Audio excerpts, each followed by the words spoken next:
The following is a National Labor Day message by the Honorable Pia Glover Rowe, Minister of Labor and the Public Service of the Bahamas. Happy Labor Day, Bahamas. Today, we celebrate Randall Fox Labor Day, named after our labor pioneer, Sir Randall Fox, who paved the way for the modern labor movement and established the very first Labor Day in 1961. It is through his efforts and the efforts of the founding members of our nation that the Bahamas has grown into the beautiful country it is today. The history of our labor movement and the story of our independence go hand in hand. Both movements were complementary to one another as the majority gained rights as workers and citizens in this nation.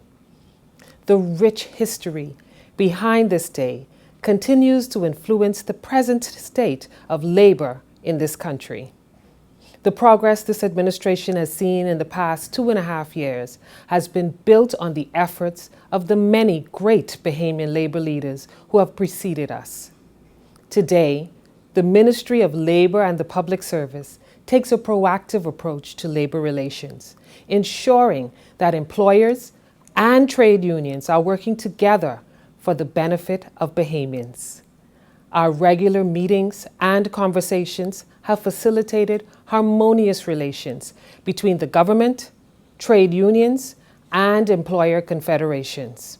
As a result, we've seen historic progress in negotiating new trade agreements, with 27 agreements signed in just under 30 months. We have upheld a true tripartite approach to labor relations, ensuring that all stakeholders representing government, trade unions, and employers are respected, heard, and encouraged to contribute to solutions. As we look to the future, honoring the labor movement means developing the laws, policies, and programs to empower Bahamian workers for long-term success. The world is currently going through a major change called the triple transition, which includes climate change, social change, and digital transformation. To successfully navigate this transition, we must integrate these elements into our national development and labor force development strategies. We must ensure that we are putting the right legislative and policy framework in place to create a sustainable future for workers in the Bahamas. With climate change, for example, we must consider the implications of increasing temperatures on our existing occupational safety and health standards. In the wake of the most recent heat wave, we must consider the best ways to protect outdoor workers who are exposed to the thermal stress of these extreme temperatures. Are there changes we can make to their uniforms? Is there room to adjust the times and hours they are expected to work? Is it time for us to look beyond things as they used to be and respond effectively to the changing environment we are now living in? Digital transformation is evident within the public service, where we are currently digitalizing all current and historic files, and we have just rolled out the Cloud Bahamas system to digitalize government human resource management processes.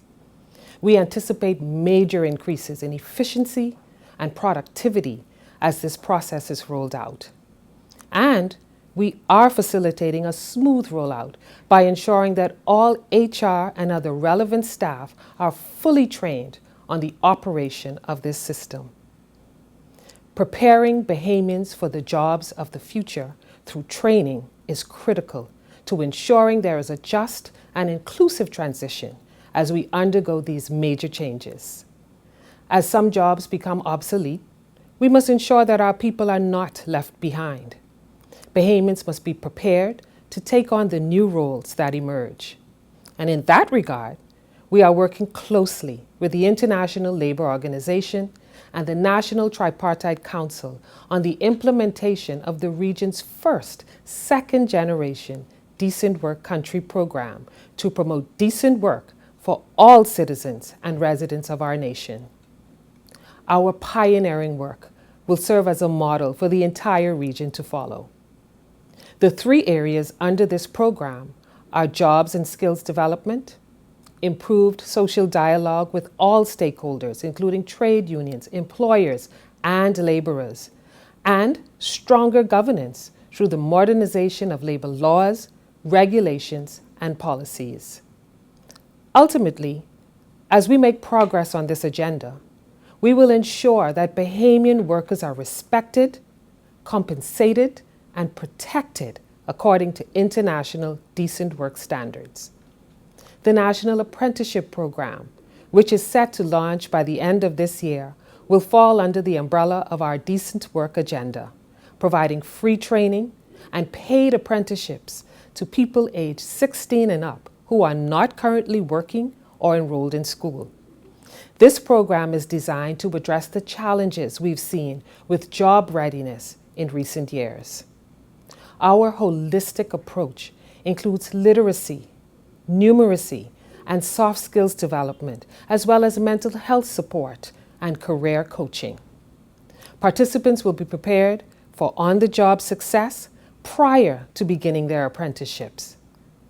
They will then transition to an apprenticeship with our private sector partners to be employed as apprentices in one of several in-demand areas within the job market. Initially, we will begin with a pilot in the maritime sector, which will launch before year's end. By next year, apprenticeships will also be available in health and allied services, construction and auto mechanics, hospitality and tourism, and information communication technology. If you are interested or know anyone who may be interested, I encourage you to stay tuned as more details are released in the near future. Our standards for apprenticeships are inclusive. We will ensure that men and women, youth, family islanders, people living with disabilities, and people with criminal records are included in this process. They will be supported, guided, and coached on their way to a successful career. This is the kind of deep and meaningful fix we need to promote social change in this country and ensure that we are setting our people up for successful careers. This program will be the framework for a unified, data-driven, labor market responsive, nationally and internationally accredited approach to apprenticeships that will shape the future of our labor force. Ultimately, we see the National Apprenticeship Program as an historic institution that will have an impact similar to when NIB and other major institutions were first introduced in terms of how it changes lives, advances our nation, and secures our future. As we make significant progress on our labor agenda, we are moving this nation in the direction of progress for all workers. We're doing the groundwork for a sustainable and prosperous future for the Bahamian people. At its core, this is what our work is all about: protecting and empowering people. So as you reflect on our rich labor history and look ahead to future developments, I ask you to celebrate the tens of thousands of people, the workers, who are the driving force behind our success as a nation. Once again, happy Labor Day, Bahamas. The proceeding was a National Labor Day message by the Honorable Pia Glover Roll, Minister of Labor and the Public Service of the Bahamas.